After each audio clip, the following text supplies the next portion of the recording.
Picture this: a man who appears in the faded margins of history, his name whispered in fragments of ancient texts, his face lost to time.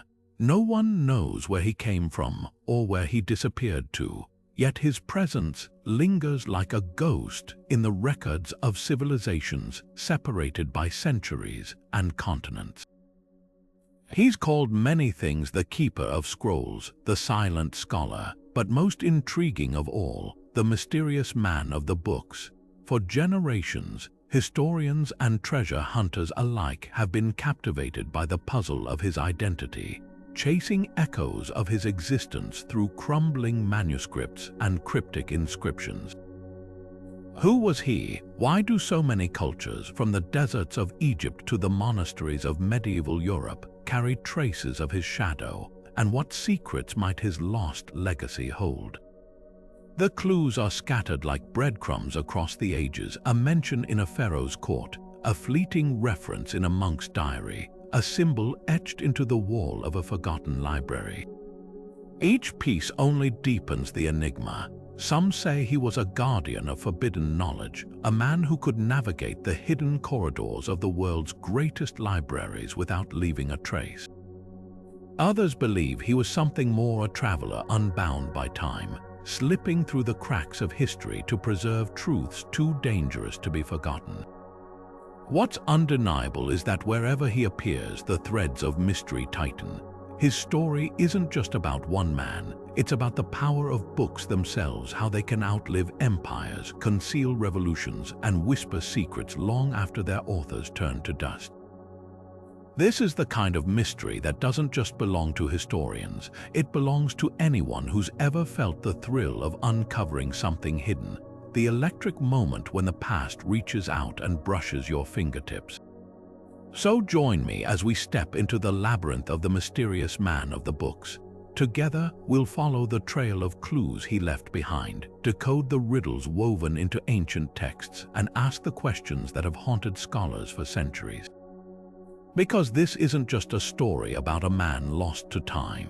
It's about the tantalizing possibility that somewhere, buried in the pages of history, the truth is waiting to be found. And who knows, by the end of this journey, you might just see the shadows of the past in a whole new light.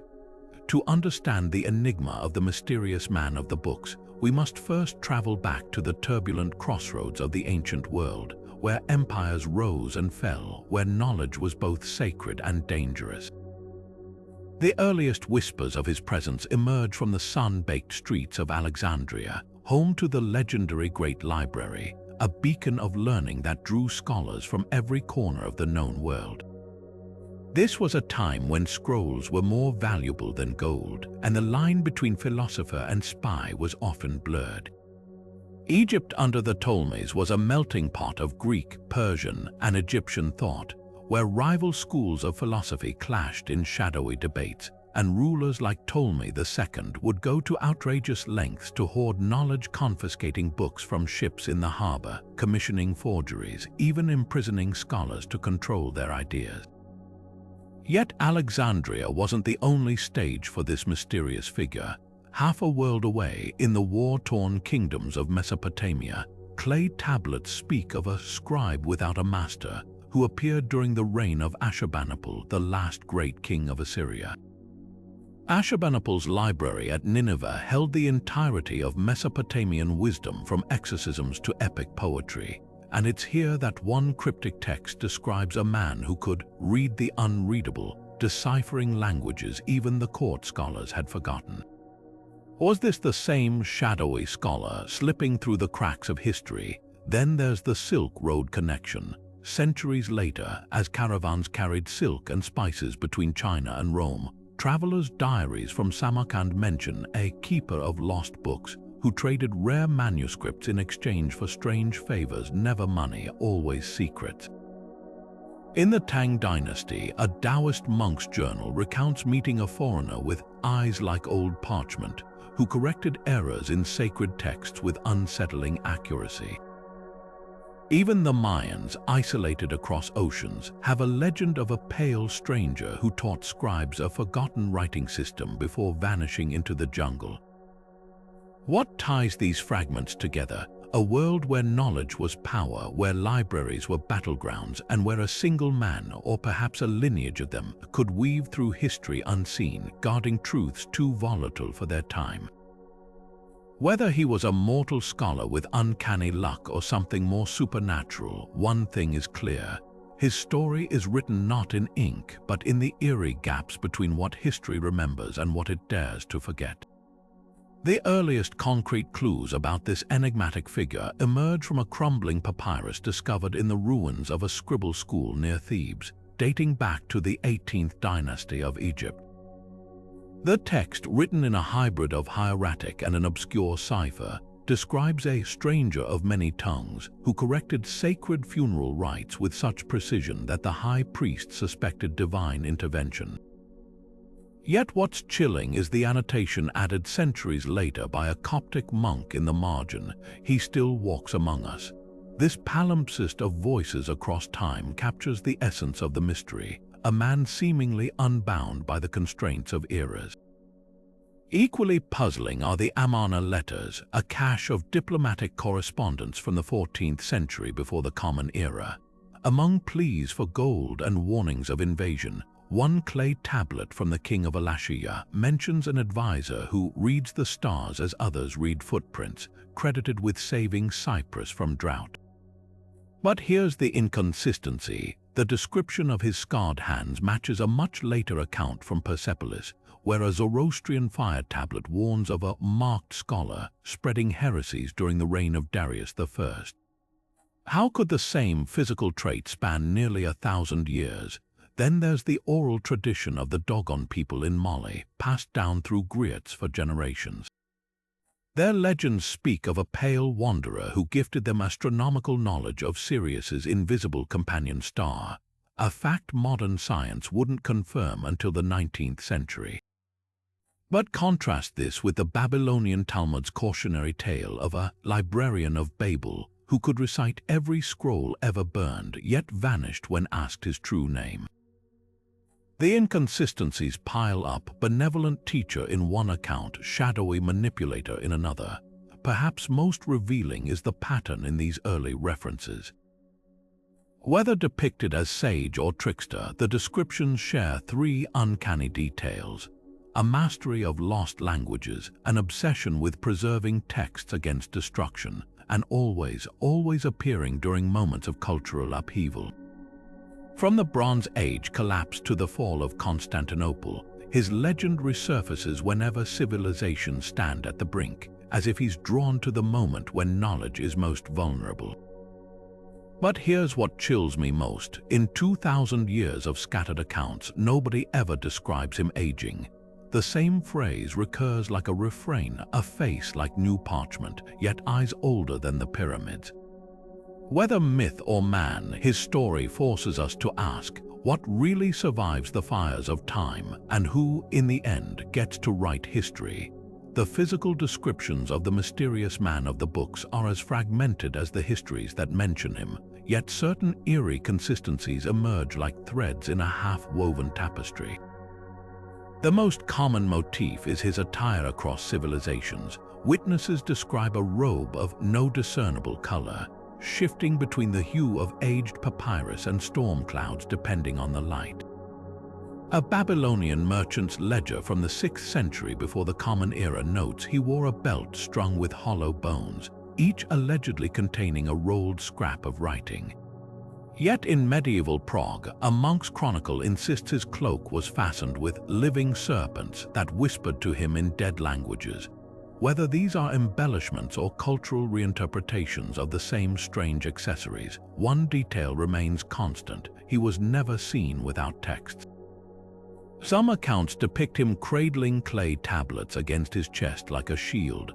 Others describe bamboo scrolls strapped to his back like a tortoise's shell. And in Renaissance Florence, a frantic letter claims he pulled books from his sleeves, as one might draw swords.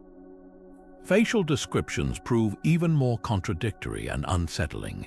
The Egyptian scribe Amenhotep's diary describes a shaved head with lips thin as hieroglyphic lines, while a Norse saga from the Viking Age paints him as bearded with hair white as the snows of Niflheim. Yet witnesses from every epoch agree on two features: his hands and his eyes. The hands are invariably said to be ink-stained, scarred with what a Byzantine physician called the marks of 1,000 pens, suggesting decades, if not centuries, of writing. The eyes, however, are where the accounts turn uncanny.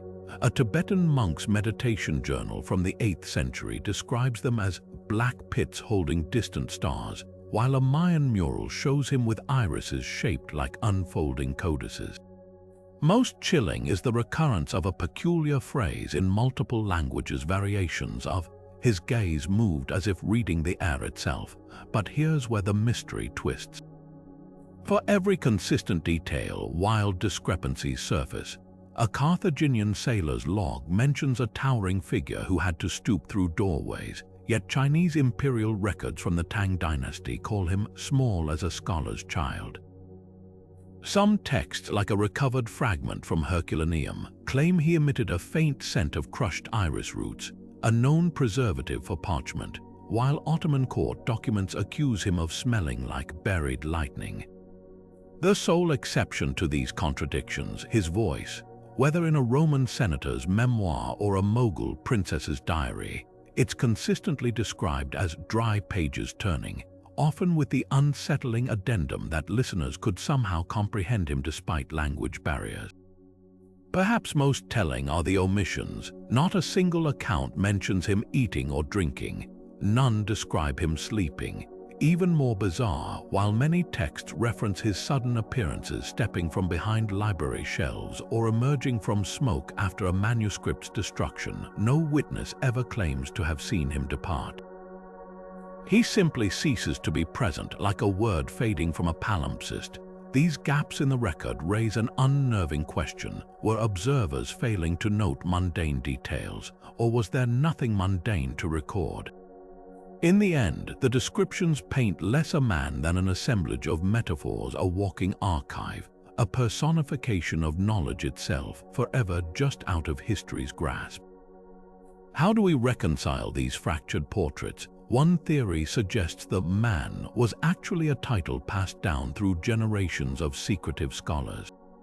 Another posits that different cultures interpreted the same uncanny entity through their own symbolic lenses, transformative, like text translated too many times. But the simplest explanation may be the most unsettling, that our persistent human instinct to categorize has failed, that some mysteries refuse to fit the boxes we build for them. And that perhaps in chasing the shadow of this figure through time, we're not hunting a man at all, but the echo of something far older, wearing faces the way other beings wear clothes. Among the most enduring legends surrounding the mysterious man of the books is the whispered tale of a lost library, not merely a collection of scrolls, but an entire archive of forbidden knowledge, said to contain everything from Atlantean prophecies to alchemical formulas that could turn lead into sunlight. The stories vary wildly, but one thread remains constant. Wherever this library existed, it was no ordinary place of learning. Some claim it was a living entity, its shelves rearranging themselves like a labyrinth to guard its secrets. Others insist its very walls were inscribed with languages not spoken by human tongues for millennia, and at its heart, the man of the books himself, sometimes portrayed as its guardian, other times as its architect, or even as its final doomed scribe. The earliest version of this myth surfaces in a charred fragment from the library of Alexandria's ruins, where a surviving scholar writes of a hall beneath the waves containing every book that ever was or will be. But the legend truly takes shape centuries later, in the Arabic geographer al-Masudi's accounts of a hidden chamber beneath the Great Pyramid, staffed by silent librarians who preserved texts deemed too dangerous for the surface world. By the Middle Ages, the story had morphed again. German monks spoke of a floating scriptorium that appeared in times of war, its shelves stocked with histories of futures that never came to pass. What unites these disparate tales is the idea of deliberate destruction. Whether by flood, fire, or some more arcane means, the library is always just out of reach, its contents nearly saved but ultimately lost.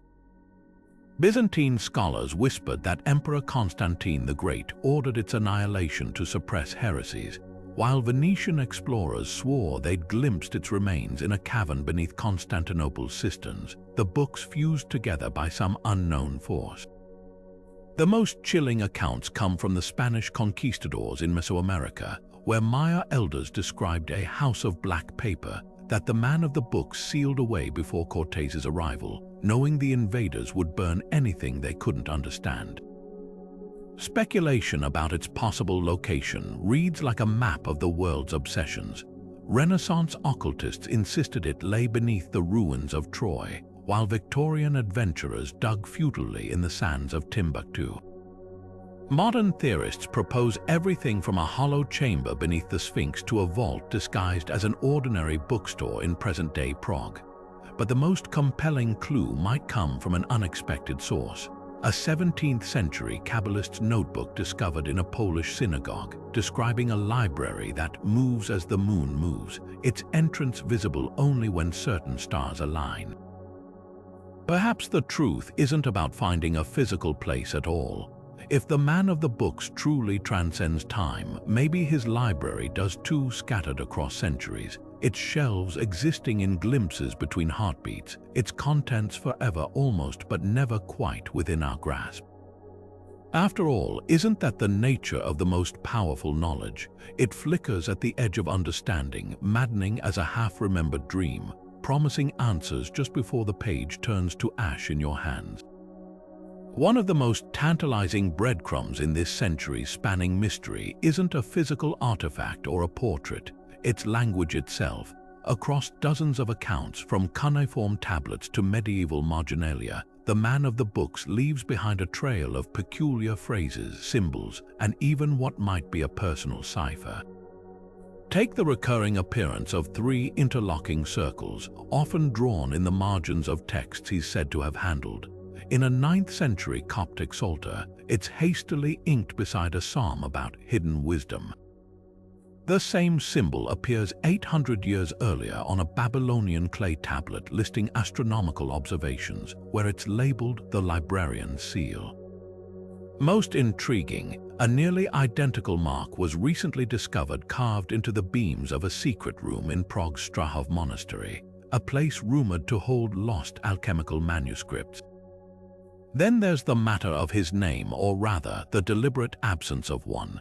In every culture, witnesses refer to him by titles rather than true names. The keeper of thresholds in a Phoenician trade ledger, he who binds the leaves in a Mayan codex, the silent index in a Venetian spy's report from the 1500s.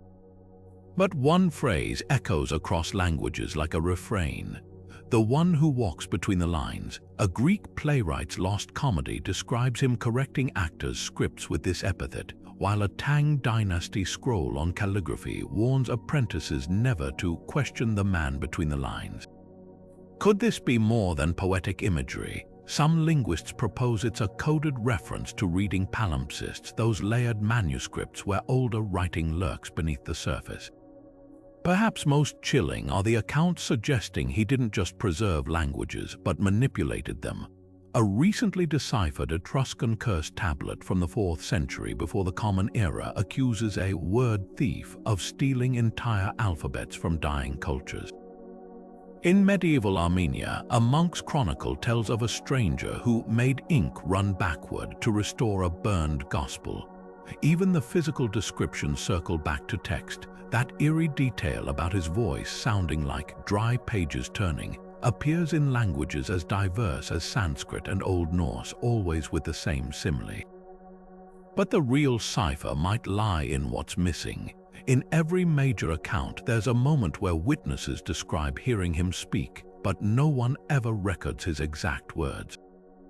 A Roman senator's memoir mentions him whispering 3 syllables that made the oil lamps gutter, while a Ming Dynasty scholar's diary claims he recited a verse that unraveled like a spool of silk, yet neither preserves the actual utterance. It's as if the man of the books exists in the gaps of language itself, always just beyond translation.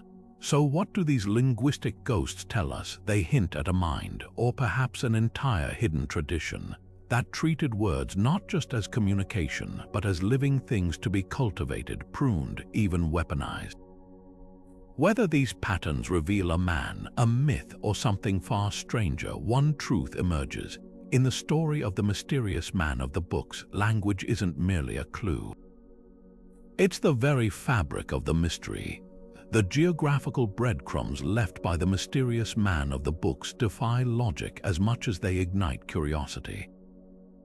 Consider the timeline etched into a Babylonian astronomical diary from the 12th century before the Common Era, which records a royal advisor matching his description, ink-stained fingers and all helping priests recalibrate their star charts after a celestial disturbance. Yet within the same decade, halfway across the known world, a Shang dynasty oracle bone inscription speaks of a pale stranger teaching scribes a new method of divination using lines that walk like ants. The distance between these 2 points would have taken camel caravans years to traverse, yet the accounts overlap within living memory of the same generation. This pattern repeats through the ages with eerie consistency. In the 6th century, Byzantine historian Procopius documents a librarian who vanished from Constantinople during Justinian's plague, only for a nearly identical figure to appear weeks later in a Mayan relief at Palenque, advising scribes during a solar eclipse. Even accounting for the margins of error in ancient dating methods, the discrepancies are staggering. A 12th century Persian geographer's map of the Silk Road includes a marginal note about a book peddler who sold illuminated manuscripts in Samarkand on the same day he was reportedly seen burning heretical texts in a Spanish monastery. The most compelling evidence of these impossible journeys comes from the age of exploration. Ferdinand Magellan's crew logs mention a multilingual scholar who boarded their ship in the Moluccas, a man who corrected their star charts using knowledge of Pacific currents no European could have possessed.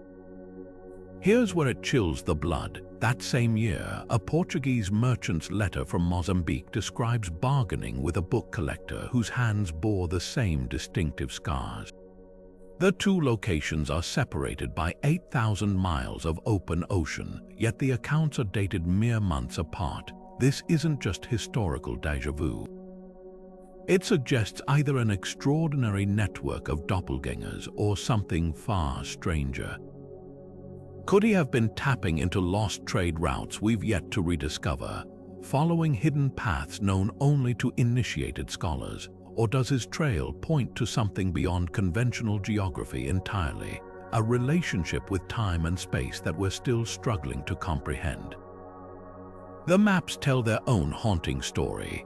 When you plot every alleged sighting from clay tablets to colonial diaries, they form not a logical migration pattern but a constellation, scattered across continents like deliberate footsteps, always appearing where knowledge was most endangered. From the burning of the Alexandria scrolls to the sacking of Baghdad's House of Wisdom, his presence flickers at civilization's breaking points, as if drawn to the moment when the fragile thread of history threatens to snap. Perhaps that's the real mystery, not how he moved through the world, but why he always seemed to arrive precisely where the light was fading, holding up a lantern in the gathering dark. Over the centuries, historians and cryptologists have proposed several tantalizing candidates who might lie behind the legend of the mysterious man of the books. Each theory comes with its own compelling evidence and glaring contradictions that keep the debate alive. Let's examine the most credible contenders, starting with the enigmatic figure of Apollonius of Tyana, a 1st century philosopher whose life reads like something from a myth. Born in what's now Turkey, Apollonius was said to have traveled from India to Ethiopia, collecting esoteric knowledge and performing miracles that eerily parallel later accounts of the man of the books. Ancient texts describe him correcting sacred scripts in temples from Babylon to the Himalayas, often vanishing after disputes with priests, most striking. A 3rd century biography claims he possessed the gift of tongues, understanding untaught languages, a detail that resurfaces in medieval accounts of our mystery figure. But here's the catch. Apollonius was openly documented by Roman historians, while the man of the books thrives in whispers. Could later cultures have blurred his identity into something more spectral?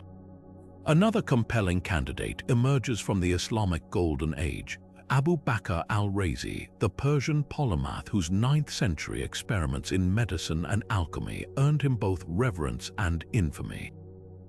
Chroniclers describe al-Razi's obsessive documentation. He reportedly wrote over 200 works, many intentionally destroyed for containing dangerous knowledge. Eyewitness accounts tell of him disappearing into the Great Library of Baghdad for weeks, emerging with corrections to texts thought lost in the Alexandrian fires. His detractors accused him of sorcery, claiming his ink-stained hands could restore what time had erased. The timeline fits too. Al-Razi's death coincides with a lull in Man of the Book sightings. Yet there's a dissonance. While al-Razi was famously argumentative, our mystery figure is consistently described as eerily silent, unless was his legend softened over centuries of retelling? Then there's the shadowy case of Shen Kuo, an 11th century Chinese statesman and scientist whose sprawling encyclopedia, Dream Pool Essays, preserved advancements in astronomy, geology, and even early magnetic compass design. Shen's own diaries reveal unexplained gaps in his career years where he claimed to be walking among forgotten libraries. Most chilling is a Song Dynasty court record describing his sudden correction of a star chart using data supposedly lost when the Tang imperial libraries burned. When questioned, Shen allegedly replied, "All books whisper to those who listen between their lines," a phrase hauntingly similar to descriptions from Mesoamerica and Byzantium. But Shen died under house arrest. His final writings burned, leaving us to wonder, did authorities silence him because he knew too much? Or was he merely a brilliant man whose legacy became entangled with older myths? Perhaps the most radical theory points not to a scholar but to a thief, Guglielmo Libri, the notorious 19th century book collector who stole thousands of rare manuscripts from European libraries. Libri's modus operandi, sneaking into restricted archives, forging provenance papers, and vanishing with irreplaceable texts, mirrors the man of the book's elusive nature. After his exposure, investigators found his notebooks filled with cryptic symbols matching those in earlier accounts. Yet Libri's motives were purely mercenary, lacking the philosophical drive central to our mystery. Unless, was his theft a cover for something deeper? A final twist. Libri's personal diary, recovered in 2007, contains a passage where he claims to be continuing the work of those who came before, naming none of them. Each candidate fits fragments of the puzzle while leaving other pieces stubbornly out of place. Apollonius matches the travels but not the secrecy. Al-Razi shares the intellect but not the temperament. Shen Kuo embodies the knowledge but not the timelessness. Libri mirrors the methods but not the mission. Maybe that's the point. The man of the books isn't meant to be any one person, but a composite of every guardian, heretic, and seeker who ever risked everything to preserve words against the erosions of time. Or perhaps the truth is even stranger, that these men weren't the inspiration for the legend, but its inheritors, one link in an unbroken chain stretching further back than we dare imagine. The alchemist theory offers one of the most intriguing and controversial lenses through which to view the mysterious man of the books. At first glance, the connection seems tenuous. Alchemists pursued the transformation of matter, while our enigmatic figure is tied to texts. But dig deeper and a pattern emerges. Across cultures, alchemical manuscripts share uncanny parallels with descriptions of the man of the books, from the ink-stained hands of practitioners to their obsession with preserving lost words in coded symbols. Take the Emerald Tablet of Hermes Trismegistus, a foundational alchemical text that claims to contain the secrets of the prima materia. In a 15th century copy housed in the Bibliothèque Nationale, an anonymous annotator has scrawled in the margin, "He who walks between lines knows the true caduceus." The phrasing is unmistakable, a direct link to earlier descriptions of our mystery man. Then there's the matter of alchemy's visual language. Compare the Mutus Liber, the silent book of 17th century French alchemy, with accounts of the man of the books. Both feature intricate illustrations where text is secondary to symbolism, flowing robes reminiscent of his no discernible color, attire, and most tellingly, the recurring motif of 3 interlocking circles, the same triadic symbol found in Babylonian tablets and Prague's secret chambers. Alchemical texts are also rife with references to a hidden librarian who guards the Bibliotheca Hermetica, a mythical collection of forbidden knowledge. A Venetian manuscript from 1584 describes this figure as having eyes that read the black sun, eerily echoing the Tibetan monk's account of the man's star-filled gaze. But the most compelling evidence lies in the substances themselves. Alchemists relied on ink made from rare minerals, gallnut extract mixed with vitriol, creating a solution that could etch glass. Multiple accounts describe the man of the books handling texts that damaged ordinary parchment, as if the very ink were corrosive. A 9th century Persian alchemist's diary recounts meeting a stranger who repaired a crumbling folio by feeding it the blood of green lions, a clear reference to the alchemical process of using copper acetate to preserve parchment. Even the recurring scent of iris root mentioned in Herculaneum texts ties back to alchemy. Iris florentina was used to make fixed inks resistant to fire. Yet the theory isn't without contradictions. Traditional alchemists like Paracelsus wrote voluminously, while our figure is consistently described as silent. More damningly, alchemy as we know it emerged relatively late around the Hellenistic period, while the man's legend predates it by millennia, unless. Could alchemy itself be far older than recorded history? Fragments from the Indus Valley civilization show mercury distillation apparatus dating back to 2500 before the Common Era, and a recently deciphered linear, a tablet from Crete mentions liquid silver that speaks. If alchemical knowledge existed in the Bronze Age, preserved orally or through deliberately obscured texts, it would explain why the man appears at both Shang Dynasty foundries and Renaissance laboratories, not as an alchemist but as the keeper of a tradition too potent to be written plainly. Perhaps the truth lies in the symbols themselves. Alchemy's greatest secret wasn't gold making, but the idea that matter could be perfected through purification, a metaphor for knowledge itself. In this light, the man of the books takes on new dimension, not just a guardian of texts but a custodian of transformation, ensuring dangerous truths survived by encoding them in formulae only the worthy could decipher.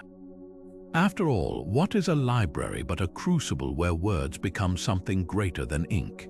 And what is history, if not the alchemy of time turning whispers into legend? One of the most politically charged theories about the mysterious man of the books suggests he wasn't a scholar at all, but a prince stripped of his crown, using knowledge as both shield and weapon in exile. This exiled prince hypothesis first gained traction in 1924 when a Swiss historian deciphering Hittite clay tablets found a startling passage. It described a disgraced heir to the throne who took the words of his fathers into the desert after a coup, vowing to preserve royal archives his usurpers sought to erase. The text chillingly notes that court spies later reported seeing this prince in distant lands, always surrounded by scribes, his face grown strange with time. Could this be the earliest thread of our legend? The evidence grows thornier when we examine the parallels across fallen dynasties. In the ruins of the Assyrian royal archive at Nineveh, a tablet fragment curses a scribe king who escaped execution by smuggling out cuneiform dictionaries, texts that would allow future generations to read his family's proclamations. Even more compelling is the case of the last Ptolemaic princess, Cleopatra Selene, whose supporters claimed she secretly trained scholars to copy and scatter Alexandria's texts before Rome could claim them. A first-century Roman satirist even jokes about Octavian's frustration with Greek librarians more loyal than generals. but the theory's most explosive dimension emerges in medieval Europe. During the bloody aftermath of the Carolingian Empire's collapse, a Benedictine monk's chronicle describes a crownless wanderer correcting genealogies in monastery scriptoria, a man with nails stained purple, a color reserved for royalty. Later, when the Habsburgs systematically destroyed records of rival claimants, rumors persist of a book peddler who preserved banned pedigrees in Cipher. The pattern is undeniable. Wherever dynasties fall, a figure matching the man's description appears, salvaging the written proof of alternate histories. Political motives for suppressing his identity become chillingly clear when we consider what such a figure represented. To victorious regimes, he wasn't just preserving knowledge, he was keeping alive the legal and religious justifications of defeated houses. A pharaoh's decree hidden in a scribe's satchel could undermine a new dynasty's legitimacy. A smuggled copy of a deposed caliph's land grants might ignite rebellion centuries later. No wonder so many accounts describe kings offering him wealth for his collections, then ordering his death when he refused. The darkest twist, some scholars argue this wasn't one man, but a bloodline, a secret lineage of deposed royalty turned archivists, passing down both their ancestors' scars and their sacred duty to outlast conquerors through ink rather than iron. A 15th century Persian miniature depicts exactly this, a chain of hooded figures stretching back to antiquity, each handing a book to the next as cities burn behind them. If true, it would mean the man of the books isn't just a guardian of knowledge, but the living ghost of every throne that ever fell, carrying the unbroken promise that what's written cannot be unwritten. Yet for all its intrigue, the exiled prince hypothesis stumbles on one persistent detail: the man's alleged familiarity with technologies and languages no single royal line could have known. How would a Hittite prince understand Mayan numerology? Could a Carolingian exile read Shang dynasty oracle bones? Unless these were skills deliberately taught across generations by a hidden cabal of scholar royals, the theory leaves gaps wider than the empires it seeks to explain. Unless, of course, we consider an even more unsettling possibility, that thrones and titles were never the point at all, that the true inheritance wasn't a crown, but the far more dangerous idea that no ruler, no matter how powerful, gets to decide what history forgets. Among the most provocative theories about the mysterious man of the books is the notion that he wasn't a shadowy wanderer at all, but a prolific scholar whose true legacy was systematically erased, his groundbreaking works deliberately credited to others. This forgotten scholar hypothesis hinges on a pattern of textual anomalies scattered across history's most revered manuscripts, subtle fingerprints suggesting someone altered the record. Take the case of Aristotle's Metaphysics. Several Byzantine scholars noted discrepancies in early copies, passages referencing the librarian's theorem that later versions conspicuously omit. A 10th century annotator in Constantinople even scribbled in the margin, "This belongs to the silent one, not the Stagirite." Then there's the enigma of Avicenna's canon of medicine. While the Persian polymath is rightfully celebrated for this medical masterpiece, a handful of surviving draft pages show startling edits. In one, a passage on anatomy originally contained phrases in an unknown script, later scratched out and replaced with standard Arabic. Even more telling, the original marginalia written by Avicenna's own scribe credits the excised section to the teacher without a name. Similar irregularities surface in Leonardo da Vinci's notebooks, where his famous mirror writing occasionally breaks into an even stranger cipher. Modern spectral imaging revealed layers beneath Leonardo's text, older, faded diagrams of machines the artist never built, accompanied by notes in a hand matching descriptions of the man of the books from Venetian archives. But the most compelling evidence comes from China's Yongle Encyclopedia. This 15th century compendium of all known knowledge contains dozens of entries attributed to the previous librarian, a figure not listed in imperial records. One passage on celestial navigation describes techniques Europeans wouldn't develop for another 200 years, credited to this ghostly predecessor. When Qing Dynasty scholars attempted to trace these citations, they found references to a master of the hidden shelves in Song Dynasty court documents, a man punished for correcting the emperor's astronomy. The pattern extends to religious texts as well. A recently deciphered Dead Sea Scroll fragment contains a psalm not found in any canonical scripture, praising He who preserves the words the builders rejected. Early Coptic Christians spoke of a scribe of the Apocrypha who secretly maintained alternate versions of Gospels, while medieval Jewish mystics wrote of a keeper of the 71st book, a reference to texts allegedly removed from the Hebrew Bible. What unites these anomalies is a recurring signature, concepts or discoveries that feel centuries ahead of their time, abruptly cut from the record or grafted onto more famous names. The implications are staggering. If true, this theory rewrites intellectual history, suggesting our mystery figure wasn't just preserving knowledge, he was generating it, only to have his contributions swallowed by the tides of time and politics. Perhaps that's the most tragic twist of all. In an age where attribution meant legacy, the man of the books may have chosen anonymity not out of secrecy but necessity, knowing that only by hiding inside the works of others could his ideas survive the fires of dogma and war. His greatest invention wasn't a theorem or a machine, but the ultimate act of scholarly sacrifice, erasing himself to save the words. What if the man of the books was never human at all? Across cultures and centuries, whispers persist of something beyond mortal comprehension, a being who walks through time as easily as others turn pages. In the folklore of the Silk Road, traders told of a pale figure who appeared at caravanserais during sandstorms, offering to repair damaged manuscripts with ink that glowed like foxfire. Tibetan monks still speak of the library ghost, a spirit said to linger in scriptoria, correcting errors in sacred texts with fingers that cast no shadow.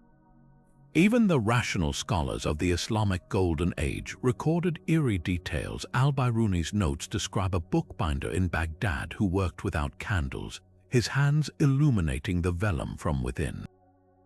These accounts share uncanny commonalities. Time and again, witnesses describe the man as untouched by age or injury. A 12th century French bestiary recounts a duel between a knight and a parchment-skinned demon, who healed sword wounds by pressing scraps of written prayers to his flesh. In Edo period Japan, a kabuki play titled The Ink-Stained Spirit dramatized encounters with a librarian yokai who could unwrite history by swallowing scrolls whole. Most chilling are the recurring claims of predestination, like the Aztec scribe who dreamt of a stranger correcting his codex days before the Spanish arrived, or the medieval nun who swore an unseen hand guided hers to transcribe prophecies of the Black Death months before the plague struck. Occult traditions take the theory further. The 17th century alchemist Elias Ashmole wrote of a liber aeternitatis, an eternal book whose keeper moved outside time, editing reality itself. Similarly, Jewish Kabbalah speaks of the lamed Vav Tzaddikim, 36 hidden righteous ones who sustain the world. Some texts suggest one among them guards a celestial library, his identity shifting so even angels cannot find him. Then there's the Hindu concept of Akashic records, an ethereal archive of all knowledge, said to have a mortal custodian who occasionally surfaces to correct errors in human memory. Could the man of the books be this cosmic librarian, ensuring the grand narrative of existence stays legible? The most persuasive supernatural evidence lies in physical anomalies. X-rays of a 14th century grimoire in Bologna revealed layers of writing beneath the visible text, not just palimpsests, but words that rearrange when exposed to moonlight, as if the ink remembers its original meaning. In 2011, a team analyzing the Voynich manuscript discovered faint watermarks matching descriptions of the man's robe of no color embedded in the vellum. Even modern encounters follow the pattern. A New York book conservator in 1989 reported finding a repair so flawless it used stitching techniques lost since the Bronze Age, along with a single hair strand testing as anomalously ancient by carbon dating standards. Perhaps the truth lies in the oldest stories. The Sumerian epic of Gilgamesh speaks of Utnapishtim, the immortal flood survivor who recorded all that was and will be on stone tablets. Egyptian funerary texts warn of a scribe of the Jewat who judges souls by the books they carried in life. Even Dante's Inferno hides a clue. Deep in the ninth circle, among the betrayers, stands a silent figure clutching a ledger of names the world forgot, a detail absent from early drafts, added after the poet's mysterious visit to a Ravenna monastery. Whether spirit, demon, or something beyond such categories, these tales force us to confront an unsettling possibility. The man of the books may be less a being than a function, a force of nature that manifests when knowledge teeters on the brink, ensuring no idea truly dies so long as one syllable survives. After all, what is immortality but the refusal to be erased? And what are books, if not the closest thing humanity has to whispering across the centuries? The threads of the mysterious man of the books weave through sacred texts and forbidden scriptures like a refrain only the initiated can hear. In Gnostic traditions, he emerges as the scribe of light, a shadowy figure said to have recorded the true names of the archons, the oppressive rulers of the material world, in a book hidden beneath the throne of Sophia, divine wisdom herself. A Coptic codex discovered in Nag Hammadi describes him with ink-stained hands, etching revelations onto scrolls that burn the unworthy. Yet this same figure appears in medieval Jewish mysticism as Metatron's unnamed counterpart, the angel who records every whispered secret of the Torah in margins no mortal can see. The Zohar warns that encountering him means standing at the threshold of understanding too vast for human minds, a theme echoed in Sufi poetry where he's called the librarian of the unseen, sorting truths into boxes of light and shadow. Christian Apocrypha paints a more ambiguous portrait. The Ethiopian Book of Enoch describes a celestial being who teaches Enoch to read the writing of the winds, only to vanish when the patriarch asks his name. Later, in the suppressed Acts of Andrew, a stranger corrects the apostle's sermons with eerie precision, claiming to quote the lost gospel beneath your gospel. Most chilling is a 4th century Coptic fragment depicting Judas Iscariot receiving his 30 pieces of silver from a pale scribe who counts each coin like a line of text, whispering, "This too shall be written." Eastern traditions offer their own mirrors. A Tibetan Buddhist sutra tells of a Dakini, a celestial scribe who appears during the destruction of monasteries to rescue texts in a pouch made from her own skin. Hindu lore speaks of Chitragupta, the record keeper of karma, whose ledger includes not just deeds but every word ever spoken or thought. Even Shinto shrines preserve tales of a paper spirit that mends damaged scrolls with strands of its hair. But it's in Islam's esoteric currents where the connections grow most tantalizing. The Ismaili tradition speaks of the hidden Imam's librarian, a figure guarding books that will only be opened at the end of time. A recently deciphered Ottoman manuscript describes a Sufi master meeting this entity in a ruined madrasa where the air smelled of ink and lightning. When asked his purpose, the stranger replied, "To unwrite what was wrongly written," a phrase that recurs verbatim in a Maya prophecy about the Dresden Codex. Perhaps most revealing are the heresies. The Cathars worshipped a perfect scribe who preserved their doctrines in water-soluble ink, knowing the church would burn their manuscripts. A Bogomil psalm curses a book demon who steals prayers from the unworthy. And in the Vatican's own secret archives, a 13th century inquisitor's report warns of a man matching our description who appeared at Auto da Fe, quietly collecting condemned texts before the flames could take them, an act some called sacrilege, others salvation. These religious fragments form a mosaic of paradoxes: guardian and tempter, angel and demon, preserver and destroyer. They suggest a figure who exists not outside faith, but in the liminal spaces between orthodoxy and rebellion, the margins where dogma frays into mystery. Whether seen as divine messenger or dangerous heretic, his constant role remains to ensure that no truth, however uncomfortable, ever fully disappears. For in the end, isn't the sacred always just one step ahead of the fire? The medieval period offers some of the most vivid and perplexing records of the man of the books, with accounts placing him at the elbows of kings, scholars, and even saints. One of the earliest mentions surfaces in the court of Charlemagne, where a monk's chronicle describes a silent librarian who corrected errors in the emperor's prized copies of classical texts. The account claims this stranger worked by candlelight in the palace scriptorium, his hands moving as if guided by the ghosts of scribes long dead. When Charlemagne demanded his name, the man reportedly pressed a finger to a freshly inked page, leaving behind a smudge that formed 3 interlocking circles, the same symbol found in Babylonian and Byzantine records. By dawn, he'd vanished, but the corrected manuscripts remained, their margins filled with annotations in a script none could decipher. Equally compelling is the testimony of Hildegard of Bingen, the visionary abbess whose illuminated manuscript still dazzles scholars.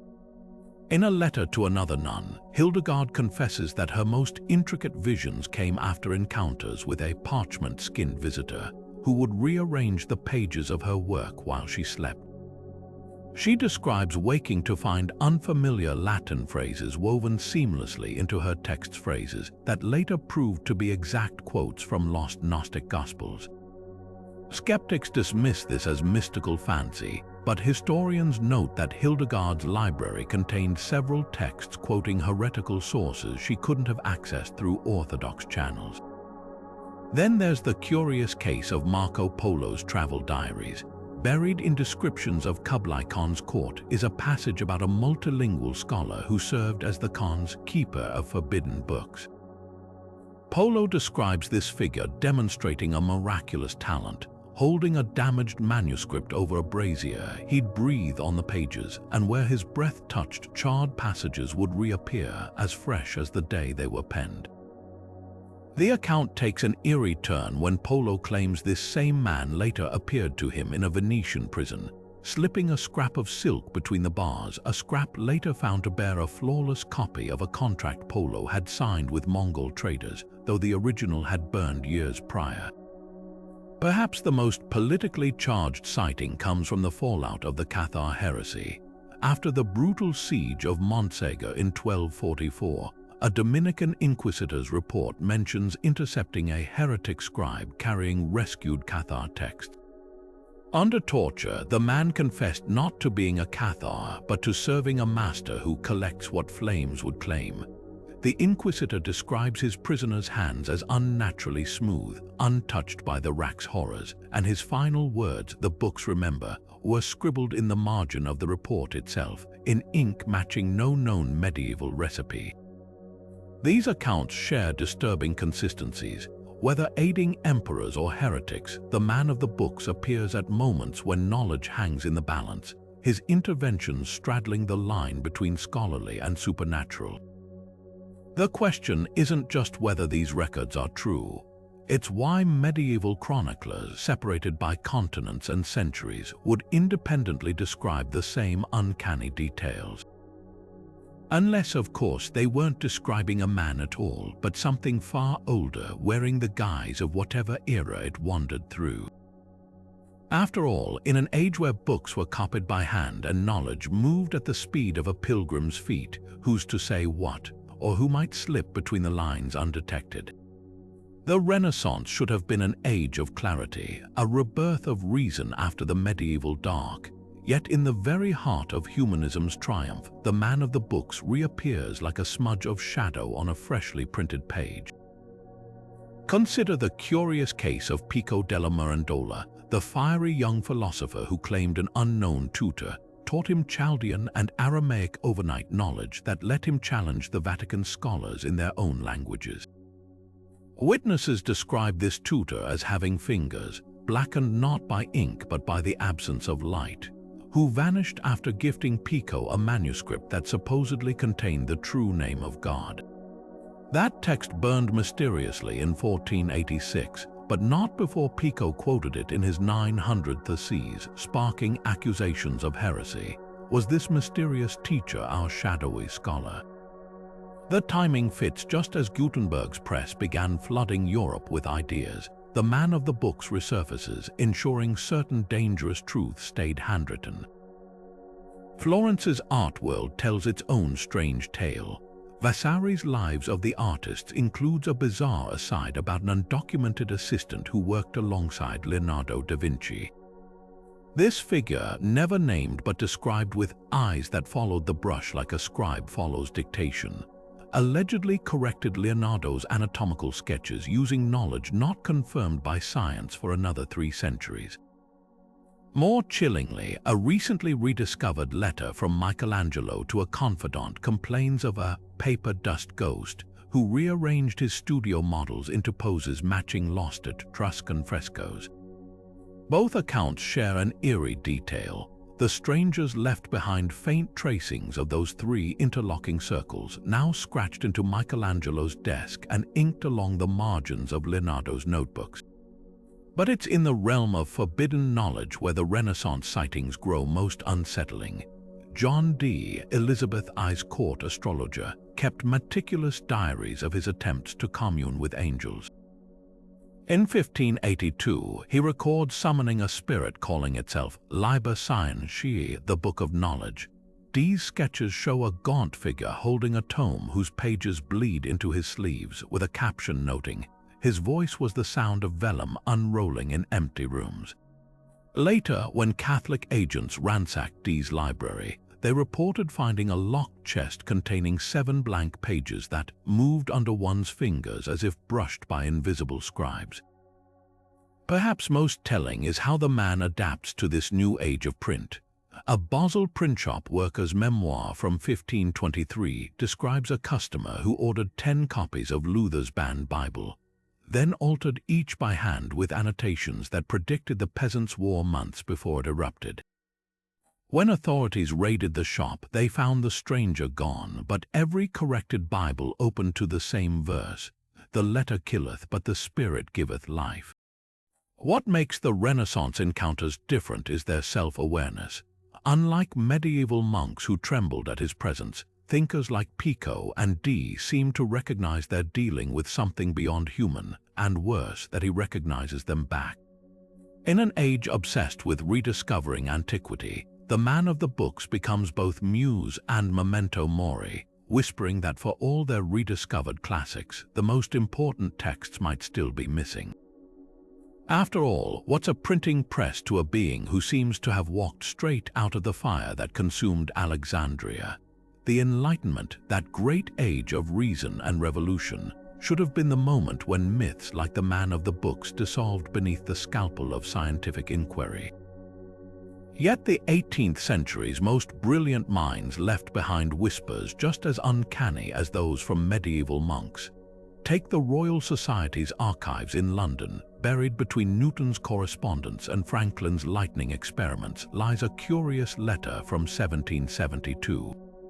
A young chemist named Joseph Priestley writes of a benefactor who lent him a rare Arabic treatise on gases, a text that supposedly burned in the Great Fire of London a century earlier. Priestley describes the lender as having hands like old vellum and an unsettling habit of finishing the chemist's sentences before he spoke them. Months later, when Priestley discovered oxygen, his notes credit an unnamed sage for the key insight. That air wasn't an element, but something that could be unbound like pages from a spine.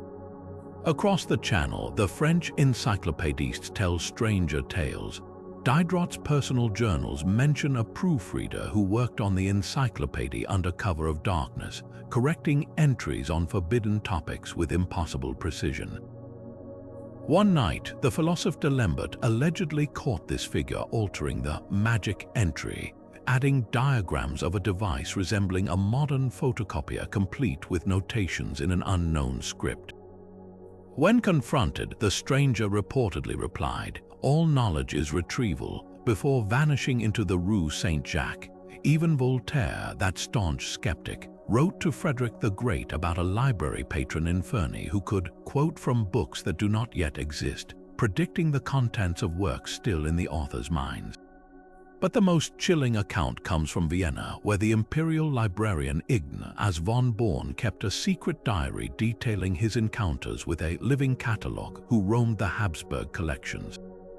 Born describes finding this figure in the restricted archives, his fingers tracing letters on banned texts that glowed faintly under his touch. When the librarian demanded an explanation, the man whispered a single word, Mnemosyne, the Greek goddess of memory, before demonstrating something impossible, reciting the exact contents of a book the Vatican had ordered burned in 1526, down to the printer's colophon. Born's final entry claims he later found those same words scratched into his bedroom mirror after a night of fever dreams, though no one else had entered his chambers. What makes these Enlightenment sightings different is their undercurrent of dread. Where medieval witnesses describe the man as a benign corrector of errors, 18th century accounts paint him as something more subversive, a smuggler of inconvenient truths into the age of reason. The timing is telling, too. His appearances cluster around moments of intellectual upheaval: Priestley's oxygen discovery, Lavoisier's chemical revolution, the encyclopedia's battle with censorship. It's as if he were ensuring that for every dogma overturned by science, some older, stranger wisdom slipped through the cracks. Perhaps the most revealing clue lies in Gotthold Ephraim Lessing's lost play The Librarian, suppressed after its premiere in 1775. Surviving fragments depict a protagonist who ages backward, growing younger each time he burns a book. In the final act, he confesses to being not the keeper of books but their debtor, doomed to walk the earth until every lost word is repaid. Fitting, then, that Lessing's own library contained a mysterious volume bound in human skin. It's in papers marked with 3 interlocking circles, and inside nothing but blank pages that, according to his housekeeper, filled themselves when the moon was right. Here, in the era that gave us the scientific method, the man of the books becomes something new, not just a guardian of knowledge but a saboteur of certainty, proof that even in the age of enlightenment, some shadows refuse to be dispelled by lamplight. After all, what is reason when faced with a being who treats centuries like chapters and libraries like diaries? The digital age should have erased legends like the man of the books, replacing parchment with pixels, libraries with search engines. Yet the reports only grew stranger. In 1947, a team cataloging Nazi-looted artworks in a salt mine near Altersee stumbled upon a leather-bound ledger no one recalled packing. Inside, handwritten corrections matched the handwriting on recovered Renaissance masterpieces, including notes in perfect medieval German on paintings stolen from Florence centuries after the annotator's death. The archivist who discovered it swore the pages felt warm to the touch, and that night surveillance photos showed shadows moving through the locked vault, though no alarms sounded. Then came the Buenos Aires incident of 1968. Workers renovating the National Library reported a gaunt figure in outdated scholars' robes rearranging rare books in the restricted section. When confronted, he vanished, leaving behind a first edition Don Quixote open to a previously unknown chapter, its margins filled with commentary predicting Borges's blindness decades before his diagnosis. Forensic analysis confirmed the ink matched Cervantes's era, but the paper bore modern chemical traces. The library director quietly had the text sealed in a vault, but not before a junior librarian snapped photos. Those images later surfaced online, sparking a cult following convinced the man had begun editing reality itself. The digital era birthed new myths. In 2003, a Wikipedia editor going by at Library Resurgam began making eerily precise corrections to obscure historical entries, including details from unpublished manuscripts and lost letters. When tracked, the edits originated from public terminals in cities worldwide, always logged during blackout periods when security cameras malfunctioned. The account's final post, a single line added to the Burned Books article, "Ashes remember their shapes." Then there's the infamous Google Books glitch of 2011, where users reported certain scanned texts briefly displaying alternate versions, like a 12th century herbal manual suddenly containing accurate diagrams of penicillin molds, or Newton's Principia with handwritten amendments in what experts confirmed was Einstein's hand. Screenshots flooded forums before the anomalies vanished. Even darker are the whispers from digitization projects. A former employee of the British Library's preservation team described finding ghost files in their system, scans of books that didn't exist in the physical collection, all bearing the same three-circle watermark. And in 2019, a blockchain startup claiming to archive censored texts admitted their entire server farm had been hacked by someone leaving inked fingerprints on temperature sensors, fingerprints matching 16th century court documents describing the man's stained hands. Perhaps the most chilling modern encounter comes from a Tokyo cybersecurity firm in 2021. While analyzing a data breach at a Vatican-affiliated archive, their AI flagged an anomaly, lines of code that shouldn't have executed yet somehow retrieved deleted files. Buried in the metadata was an ancient library classification system, and embedded in the pixels of a corrupted image are three interlocking circles. When the lead engineer zoomed in, his screen briefly displayed text in flawless church Latin. "You search for a keeper, but all books keep themselves." The next morning, every drive in the lab had been wiped clean, except for a single text file containing the complete inventory of the Library of Alexandria, dated the day it burned. From salt mines to servers, the stories share a common thread. Technology doesn't diminish the mystery, it amplifies it. Whether he's a time-slipping scholar, a collective hallucination, or something beyond our understanding, one thing's clear: the man of the books hasn't retired. He's just upgraded his tools, and in an era where information is both omnipresent and ephemeral, where truths can be deleted with a keystroke, perhaps we need him more than ever. After all, what's a firewall to a being who survived the burning of 1,000 libraries?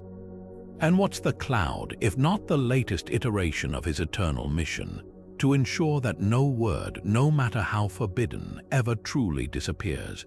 Among the countless riddles attributed to the mysterious man of the books, 3 encrypted manuscripts stand out, texts so baffling they've defied centuries of cryptographers, supercomputers, and even wartime codebreakers.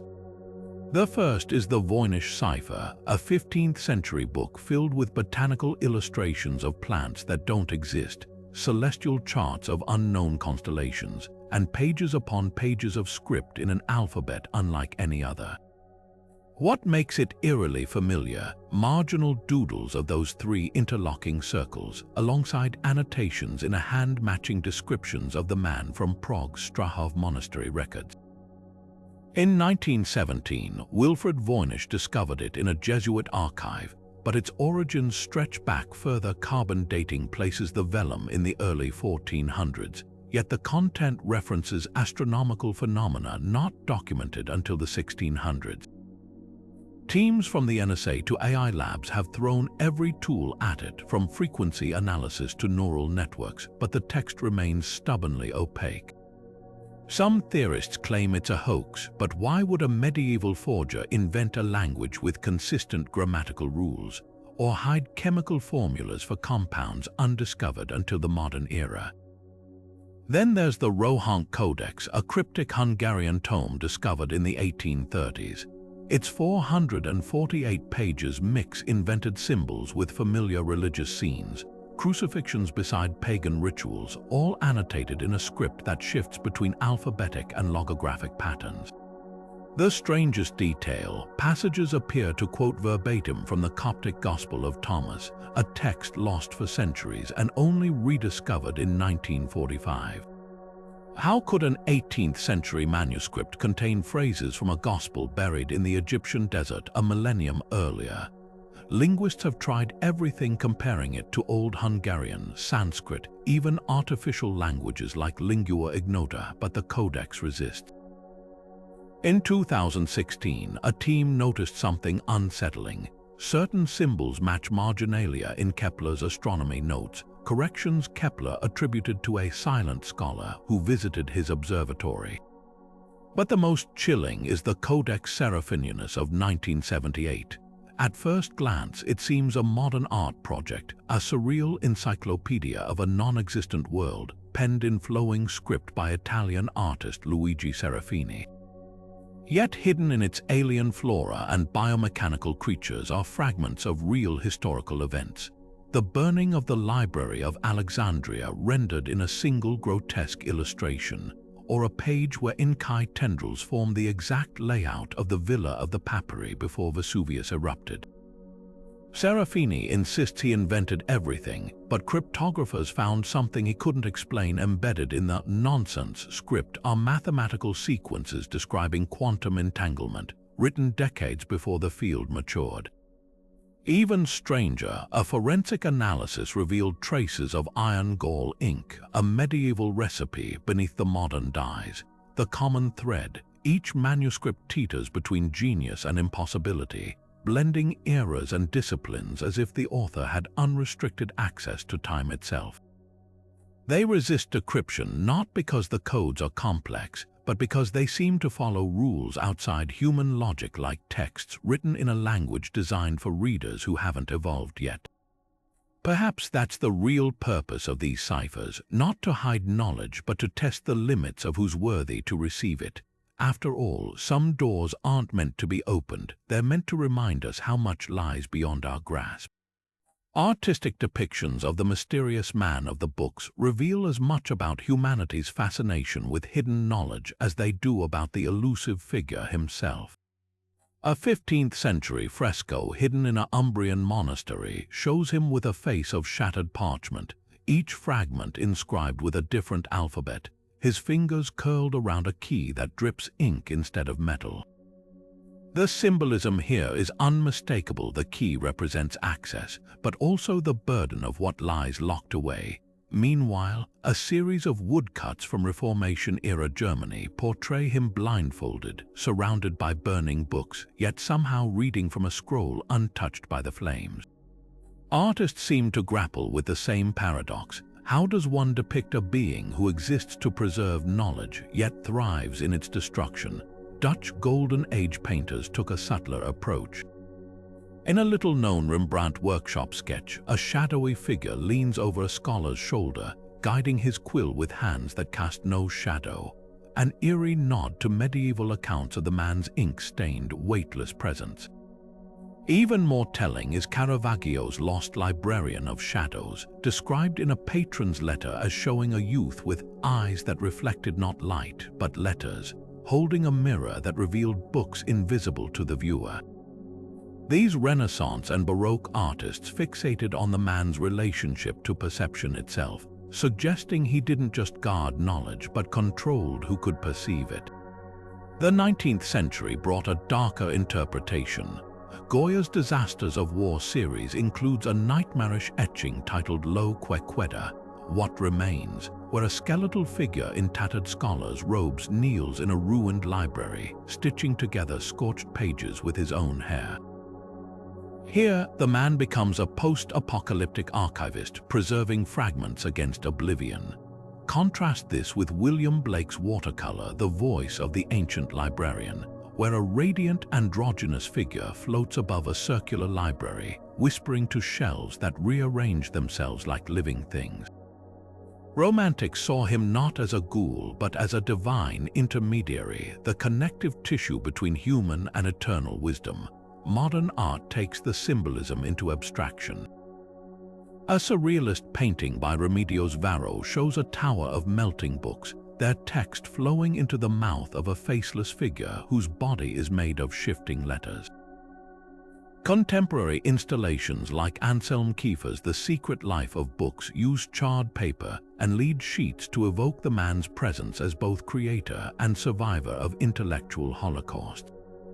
Even street art has embraced the motif. A Berlin mural near the Bebelplatz, site of the Nazi book burnings, depicts a hooded figure catching embers in his palms, the smoke forming the opening lines of banned text. The most haunting consistency across these depictions, the recurring absence of definitive features. Whether rendered in medieval tempera or digital collage, artists resist giving the man a fixed identity. His face is always obscured, blurred, or fragmented, a deliberate choice that transforms him from a character into a concept. Perhaps this explains why the legend endures. He's not a person to be painted, but the embodiment of knowledge's fragility. And in an age where information can vanish with a keystroke, that metaphor feels more vital than ever. History is littered with instances where powerful institutions have gone to extraordinary lengths to erase inconvenient truths, and the trail of the man of the books is no exception. One of the most infamous cases comes from the Vatican's secret archives in 1587, when Pope Sixtus V allegedly ordered the burning of a cache of manuscripts labeled Index Librorum Silentium, the Index of Silent Books.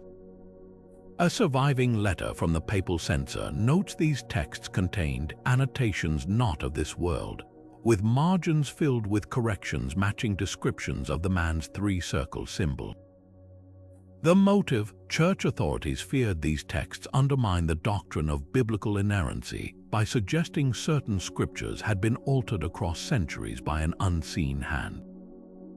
Equally damning is the fate of the San'ar Quranic palimpsest, a manuscript discovered in 1972 beneath layers of a later Quranic text. Infrared imaging revealed underwriting that diverged from canonical verses, including passages attributed to a keeper of lost words. Yemeni authorities initially welcomed international scholars to study the find, but after a delegation from Al-Azhar University examined it, the manuscript vanished from public view. Whispers persist that certain verses referenced a figure matching the man's description, claiming he had preserved what the caliphs ordered burned during the standardization of the Quran under Uthman ibn Affan. The 19th century saw more blatant suppression. When British archaeologist Austin Henry Layard excavated Nineveh's library in the 1840s, he documented hundreds of tablets mentioning a scribe of no kingdom, until the day several crates of artifacts sank mysteriously in the Tigris River.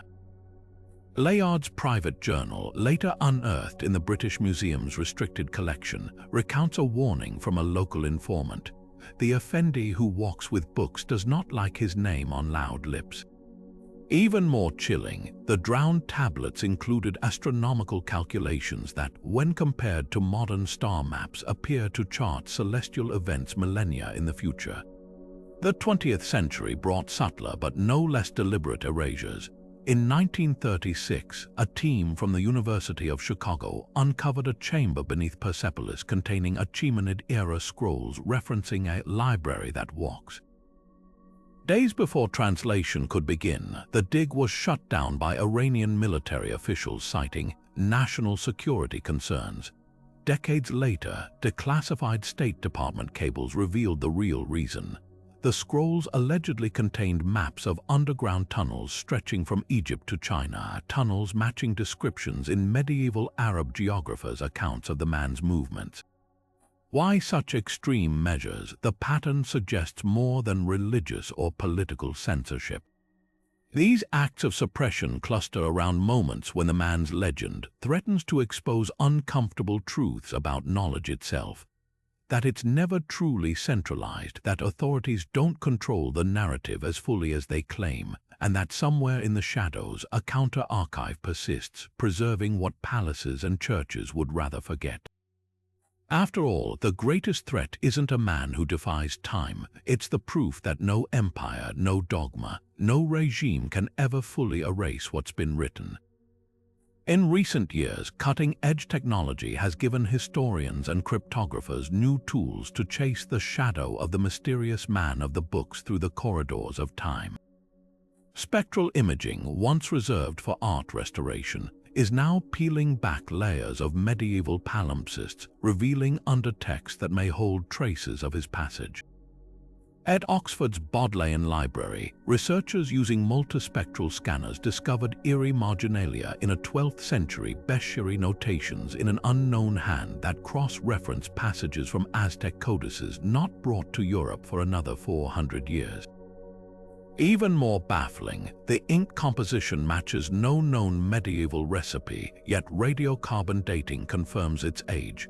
Meanwhile, artificial intelligence is sifting through millennia of texts for patterns no human eye could detect. A team at Stanford trained a neural network to analyze linguistic quirks across 6,000 documents spanning 3,000 years, searching for the man's supposed fingerprint. Of those recurring 3 interlocking circles, phrases about walking between lines, and descriptions of ink-stained hands. The algorithm flagged anomalies in 47 texts, from a Bronze Age Hittite treaty to Benjamin Franklin's private memos. Most chilling was its discovery of a near-identical passage in both a Maya codex and a Viking runestone, each describing a pale scholar who breathed life into dead letters. These disparate accounts, separated by oceans and centuries, shared syntax structures statistically improbable to occur by chance, as if dictated by the same mind. Groundbreaking work in forensic linguistics has added another layer to the puzzle. By applying techniques developed for criminal profiling, researchers identified a peculiar habit in texts allegedly touched by the man. An overuse of grammatical constructs found in long-dead languages like Etruscan and Linear A, even when writing in Latin or Arabic. This linguistic ghosting suggests someone thinking in forgotten tongues while composing in modern ones, a cognitive glitch consistent with accounts of his multilingual prowess. Perhaps the most tantalizing development comes from quantum computing. A lab in Zurich recently modeled the probability of a single individual appearing in historical records across such vast timeframes. Their conclusion: either we're dealing with an elaborate hoax spanning 24 civilizations, or there's an unexplained statistical anomaly, what one physicist called a chronological fingerprint refusing to fade. Yet for all these advances, the mystery only deepens. When AI reconstructions attempt to visualize the man based on descriptions, they generate faces that shift like smoke, never settling on definitive features. Spectral analysis often reveals texts within texts, but the deeper layers dissolve under scrutiny, like words written in vanishing ink. Even carbon dating falters. Several corrected manuscripts show ink pigments that test centuries older than the paper they're written on. These technological pursuits raise profound questions about the nature of history itself. If spectral imaging can resurrect erased words, and AI can find connections across millennia, what other ghosts might be hiding in the margins? And if the man's trail flickers just beyond the reach of our most advanced tools, does that suggest we're chasing a phantom, or that some truths are coded in a language technology hasn't learned to read? After all, in an age where algorithms can predict our desires before we know them, perhaps the last great cipher isn't in the texts at all, but in our own relentless need to solve what may forever linger just beyond understanding. The legend of the mysterious man of the books doesn't exist in isolation. It's part of a broader tapestry of enigmatic figures who wander through global folklore, each carrying fragments of a similar mystery. Take the Wandering Jew, a figure condemned to walk the earth until the second coming after supposedly taunting Christ on the way to Calvary. Medieval chronicles describe him as a gaunt scholar with an uncanny memory, appearing in market squares to recite lost verses of scripture or forgotten histories. Like our man of the books, he's often depicted with ink-stained fingers, and accounts from 13th century Paris to 19th century New England claim he'd correct errors in monastery manuscripts before vanishing. But where the Wandering Jew embodies divine punishment, the man of the books seems driven by a quieter mission, not to atone but to preserve. Then there's Hermes Trismegistus, the mythical fusion of the Greek god Hermes and the Egyptian Thoth, said to have inscribed the secrets of the universe on emerald tablets. Renaissance alchemists revered him as the father of esoteric knowledge, a being who could read the writing of the stars. Ancient texts describe him wearing a robe the color of forgotten words, much like the man's shifting attire, and both are credited with mastering languages lost to time. The key difference: Hermes is a teacher, openly sharing wisdom, while the man of the books operates in the shadows, a custodian, not a prophet. Venture east and parallels grow even stranger. In Japan, the Tsukumogami folklore tells of objects gaining sentience after a century of existence. Among them is the feud no Shario, a ghostly writing brush that continues to scribble after its owner's death, correcting texts with spectral precision. Chinese Taoist tales speak of the Shu Jing, a scripture guardian, who appears during dynastic collapses to rescue imperial archives from flames, the Shu Jing's most chilling trait. He's said to breathe on charred scrolls to restore their ink, a detail eerily similar to Marco Polo's account of the man in Kublai Khan's court. Perhaps the most striking counterpart comes from Mesoamerica. The Mayan Popol Vuh describes a deity named Hunab-Ku, the great librarian, who rewrote the cosmos after a flood destroyed the first world. Surviving codices depict him with eyes shaped like unfolding codices, mirroring descriptions of the man's gaze in Tibetan and Norse texts. Even the Aztecs feared Tlaloc, shape-shifting scribes who could steal words from the air and rewrite history overnight. What binds these disparate myths? Three unsettling threads: mastery of lost languages, an obsession with correcting or preserving texts, and an eerie disregard for linear time. Whether portrayed as god, ghost, or cursed mortal, these figures all defy the natural order of knowledge, suggesting that somewhere in humanity's collective unconscious, we've always suspected that words outlast their speakers, and that certain truths require guardians who operate outside the rules. The differences, though, are just as revealing. The wandering Jew is tragic, Hermes revelatory, the Shu Jing dutiful. Our man of the books exists in the liminal space between these archetypes, neither wholly divine nor entirely human, neither punishing nor enlightening, but simply present, a corrective force stepping in when history teeters between remembrance and oblivion. After all, isn't that the most enduring myth of all? That against the erosions of time and tyranny, something or someone keeps the ledger balanced. Human minds are wired for mystery, and few puzzles tug at our psychological strings as fiercely as the enigma of the man of the books. At its core, this century-spanning legend thrives on what neuroscientists call the pattern completion instinct, our brain's compulsive need to connect disparate dots into a coherent narrative. When we encounter those scattered accounts, a scribe in Alexandria, a stranger in Kublai Khan's court, a shadow in a modern server room, our cognitive machinery can't resist stitching them together, even across impossible gaps of time and geography. Historians grapple with this bias daily. Dr. Elena Voss, a cognitive historian at Cambridge, notes that the man's legend exploits our chronological hunger, the tendency to perceive agency where there may only be coincidence. We're story-making creatures first, fact-checkers second, she explains. When three unrelated medieval texts all mention a pale scholar with ink-stained hands, our instincts scream connection, even if the real explanation is mundane scribble tropes or shared cultural motifs. Yet there's more at work than simple pattern seeking. The man of the books also taps into what psychologists term the omniscient outsider fantasy, the deep-seated hope that someone, somewhere, retains the complete record of truths others tried to erase. This isn't just curiosity, it's a psychological salve for collective trauma.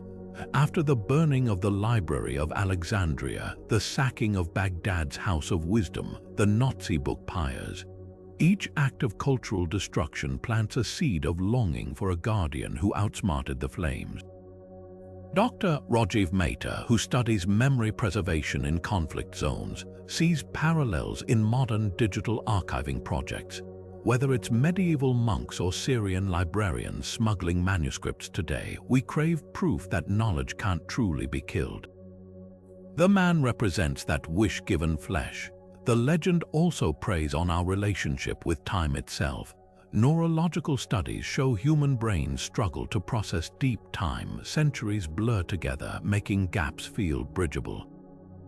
This temporal compression explains why we effortlessly imagine a single figure wandering from Bronze Age scribble schools to Renaissance print shops. Cognitive archaeologist Dr. Ingrid Fisher calls this the Tithonus effect, named for the mythical figure granted eternal life without eternal youth. We envision the man as static because picturing real temporal scale, the grinding weight of millennia would break the narrative. A 2,000-year-old being wouldn't think or act in ways we recognize, but our minds sand those edges smooth. Then there's the curse of expertise at play. Specialists in ancient texts, palimpsests, and archival preservation often encounter moments where a correction or annotation defies explanation, a handwriting anomaly, a pigment that shouldn't exist in that era. Faced with these professional uncanny valleys, even skeptical scholars occasionally indulge the fantasy.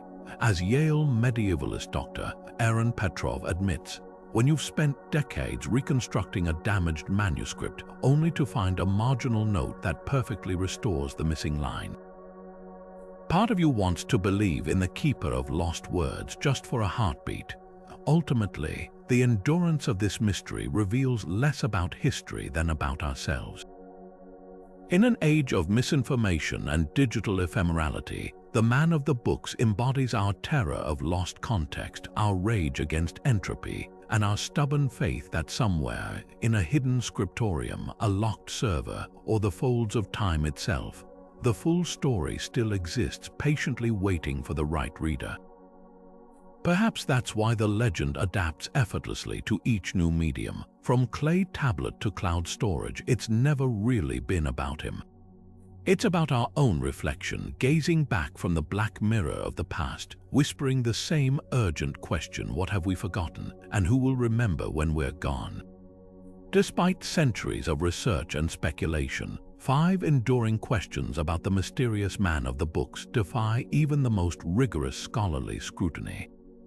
The first, and perhaps most fundamental, how does he traverse impossible distances and eras? Witnesses place him in Alexandria's burning library and a Mayan scriptorium within the same decade locations, separated by oceans and millennia of cultural divide. No known trade route or migration pattern explains these appearances, yet the accounts share uncanny details like ink-stained hands or that haunting 3-circle symbol. Modern physicists have floated theories involving quantum tunneling or multiverse slippage, but these feel less like solutions and more like acknowledgments that conventional geography simply doesn't apply to him. Then there's the enigma of his seemingly ageless existence. From Bronze Age cuneiform tablets to Renaissance diaries, descriptions never mention him aging, only adapting his attire to each era. Radiocarbon-dated inks in corrected manuscripts suggest a single hand working across 1,500 years, yet human biology makes this impossible. Some propose a secretive lineage of identically trained scholars, but this raises another question. Why would a covert dynasty leave such conspicuous trails in the margins of history? The alternative, that he's something outside time, challenges not just historical methodology but our very understanding of mortality. Third is the mystery of his selective invisibility. Despite appearing in royal courts and crowded scriptoria, no era's records place him at pivotal historical events unless they involved threatened knowledge. He's absent from chronicles of wars or coronations, yet surfaces during the sack of Baghdad or the dissolution of monasteries, always where texts are at risk. This pattern suggests either preternatural foresight or an ability to sense the fragility of information itself. Cybersecurity experts note eerie parallels with modern dark web archivists who emerge only to rescue doomed data, hinting that his behavior may reflect universal preservation instincts we're only beginning to recognize. The fourth question cuts to the heart of his purpose. What determines which texts he saves? He doesn't seem to discriminate between sacred scriptures and shopping lists. Annotations appear in everything from Euclid's geometry to a Florentine baker's ledger. Yet certain themes recur: astronomical breakthroughs, lost languages, and curiously, recipes for ink that defies decay. Scholars debate whether he follows an arcane catalogue of essential knowledge or simply rescues whatever fascinates him in the moment. The unsettling possibility that his selections aren't random but predictive, correcting errors in documents that will later become foundational, as if editing history's source code before it compiles. Finally, and most hauntingly, why does he never speak his name? In every account, from Babylonian court records to Victorian letters, he avoids direct identification, referring to himself only through titles like the librarian or the corrector. Linguistic analysis shows this isn't a language barrier. When pressed, he deflects with cryptic phrases about names being the first thing flames consume. Some anthropologists suggest this mirrors taboo traditions where knowing a being's true name grants power over it. Others believe anonymity is his mission's core, that by remaining unclaimed by any era or culture, he becomes a blank page where every civilization can inscribe their own fears and hopes about knowledge's fragility. These unanswered questions form a labyrinth with no center, each turn revealing new layers of impossibility. Perhaps that's the point. In a world where we've mapped genomes and probed black holes, the man of the books remains a deliberate blind spot. A reminder that some mysteries resist resolution not for lack of evidence, but because they exist to keep us questioning. After all, what's a library without at least one book that can't be catalogued?